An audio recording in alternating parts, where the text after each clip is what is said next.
మీరు దేవునికి ప్రార్థన చేసి ఎంతకాలం అయింది? ఇప్పుడు పరిశీలన చేసుకున్నారా? ప్రసంగించేవాడు స్టేజ్ ఎక్కి ప్రసంగిస్తాడు, అందరు కనపడతాడు. ఆ పాస్టర్ కానీ ప్రీచర్ కానీ అబ్బా ఈ సేవకుడు ఎంత బాగా వాక్యం చెప్పాడని చెప్పి అంటారు, ఎందుకంటే స్టేజ్ మీద కనపడుతున్నాడు కాబట్టి. సింగర్, పాటలు పాడే వ్యక్తి కూడా అందరు కనపడతాడు, ఎంత చక్కగా బాగా పాట పాడుతున్నాడండి, చాలా బాగా పాడుతున్నాడు పాటలు, తన స్వరం చాలా బాగుంది, ఆమె స్వరం చాలా బ్యూటిఫుల్గా ఉంది అంటారు కదా. అలానే మ్యూజిషియన్స్, వాయించేవాళ్ళు ఉంటారు, ఇన్స్ట్రుమెంట్స్ ప్లే చేసేవాళ్ళు, వాళ్ళు కూడా అందరు కనపడతారు, స్టేజ్ పక్కన కనపడతారు. ఎంత బాగా ప్లే చేస్తున్నారండి, తబలా ఎంత బాగా కొడుతున్నారు, కీబోర్డ్ ఎంత బాగా ప్లే చేస్తారంటారు. కానీ ప్రార్థన చేసేవాళ్ళు ఎవరికి కనపడరు, కానీ దేవుడు కనపడతారు.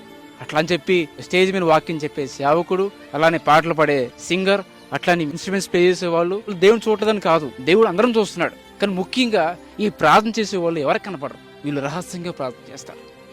ప్రభా ఈరోజు ఆరాధన జయకరంగా జరిగించండి, ప్రభా ఈరోజు సేవను గొప్పగా వాడుకోండి అని ఎక్కడో మూలను కూర్చొని ప్రార్థన చేస్తారండి. Prayer is a powerful key, it is a powerful weapon. ఈరోజు చాలామంది ప్రార్థన అంటే చాలా తక్కువ చేస్తున్నారు. ఏదో పాటలు పాడమంటే అమ్మో నన్ను పాటలు పాడమంటారా అని చెప్పి ఎంతో బాగా ఆనందిస్తున్నారు. వాక్యం చెప్పాలంటే ఎంతో సంతోషిస్తున్నారు, ఇన్స్ట్రుమెంట్స్ ప్లే చేయాలంటే ఎంతో సంతోషిస్తున్నారు. కానీ ప్రార్థన చేయమంటే చాలామంది ప్రార్థన చేయట్లేదండి. చాలామంది ప్రార్థన చేయడమే మర్చిపోతున్నారు. ఒక గంట సేపు ప్రార్థన చేసి మీరు ఎంతకాలం అయిందండి? ఒక అర్ధ గంట మీరు ప్రభు సన్నిధిలో గడిపి ఎంతకాలం అయింది? ఇప్పుడు మీరు పరిశీలన చేసుకున్నారా? ప్రార్థన చేయండి. ప్రార్థన అంటే దేవునితో మాట్లాడుట, దేవునితో మాట్లాడి మీ హృదయాన్ని దేవుడి దగ్గర పంచుకొని, మీ హృదయం ఇప్పి దేవుడితో మీరు ముఖాముఖికి మాట్లాడి ఎన్ని నెలలు రోజులు అవుతుందంటే ప్రార్థన చేయండి. ప్రార్థన అనేది చాలా అవసరం. ప్రార్థన క్రైస్తవుడికి ఊపిరి వంటిది. ఈరోజు నీ జీవితం కట్టబడాలన్నా, నీ కుటుంబం కట్టబడాలన్నా, నీ భార్య మారాలన్నా, నీ భర్త మారాలన్నా, నీకు ఆ జాబ్ రావాలన్నా, నీ వివాహం ఘనంగా జరగాలన్నా, నీ జీవితం ఏదైనా ముందుకు వెళ్ళాలన్నా సరే ప్రార్థన అనేది చాలా ప్రాముఖ్యం. ప్రార్థన అనేది వెన్నుముక్క లాంటిది.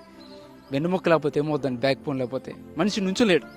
ఈరోజు నువ్వు ఎన్ని ఉన్నా సరే ప్రార్థన చేయకపోతే నువ్వు స్టెబిలిటీగా ఉండలేవు. చూడండి, బాడీలో అన్ని అవయవాలన్నీ పనిచేస్తున్నాయి, బ్యాక్ బోన్ మాత్రం పనిచేయట్లేదు. వెన్నుముక్క ఏమవుతుంది? తను స్టడీగా నుంచోలేడు. ఈరోజు నీకు ఎన్ని తలాంతలు ఉండొచ్చు, పాటలు పాడొచ్చు, వాక్యం చదవచ్చు, వాక్యం చెప్పొచ్చు, ఇన్స్ట్రుమెంట్స్ ప్లే చేయొచ్చు, కానీ ప్రార్థన జీవితం లేదనుకో నువ్వు నిలకడగా ఉండలేవు, నుంచో స్టడీగా ఉండలేవు, స్టెబిలిటీగా ఉండలేవు. అందుకే చాలా మంది పడిపోతున్నారు లోకంలో. ప్రార్థన జీవితం కలిగి ఉండండి, దేవునితో మాట్లాడండి. దేవుడు మీ జీవితంలో అద్భుతమైన సూర్యమైన కార్యాలు చేస్తాడు.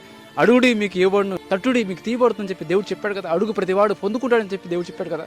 కాబట్టి ఈ రోజునైనా ప్రార్థన చేసుకోండి, కుటుంబాలను చేయండి, ఫ్యామిలీ ప్రేయర్స్, పర్సనల్ ప్రేయర్ చేయండి, దేవునితో ముఖాముఖి మాట్లాడండి. దేవుడు మీ జీవితంలో నూతన కార్యం చేయడానికి ఆయన సిద్ధంగా ఉన్నాడు.